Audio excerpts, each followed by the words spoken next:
عمران خان کی جدوجہد کبھی بھی کرسی اور طاقت کی نہیں تھی۔ اقتدار کی کرسی میں کچھ بھی ایسا نہ تھا جو عمران خان نے پہلے حاصل نہ کر لیا ہو۔ اگر اسے دولت چاہیے ہوتی تو وہ اپنی شہرت اور کرکٹ کے تجربے سے کئی گنا زیادہ مال بنا سکتا تھا۔ شہرت اسے اتنی مل چکی تھی جتنی کبھی کسی پاکستانی وزیر اعظم یا صدر کو نصیب نہیں ہوئی۔ یہ جدوجہد ہمیشہ سے غریب کے احساس کی تھی۔ یہ جدوجہد اشرافیہ کے ہاتھوں استحصال کی تھی۔ یہ جدوجہد عوام کے شعور اور حقیقی آزادی کی تھی۔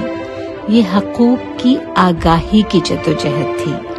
جب دکاندار، ریڑھی والا، ٹھیلے والا، بارش میں ٹپکتی چھت کے نیچے بیٹھی اماں، ادھوری دیوار کے سہارے بیٹھا بابا، کھیتوں میں ہل چلاتا کسان، ٹوٹے جوتے پہنے اسکول جانے والا بچہ، یونیورسٹی گریجویٹ، کاروباری، تاجر، ڈاکٹر، وکیل، درزی، موچی اور مزدور، سبھی کہتے ہیں لیڈر تو عمران خان ہی ہے، کیونکہ اس نے ہماری خود مختاری کا مقدمہ لڑا، اقتدار کا ایوان قربان کیا مگر ہمارا سودا نہ کیا۔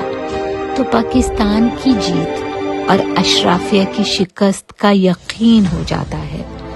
جدوجہد میں اونچ نیچ لازم ہے، مگر جب زرتاج گل، والدہ عمر ڈار، عالیہ حمزہ، ڈاکٹر یاسمین راشد، صنم جاوید اور شاندانہ گلزار جیسے لوگ ظلم کے سامنے سر نہیں جھکاتے، تو بحیثیت پاکستانی میرا دل نظام کے ظلم سے خوفزدہ اور مغموم ہونے کے بجائے ریزیلینٹ لوگوں کی مضبوطی سے سرشار ہو جاتا ہے۔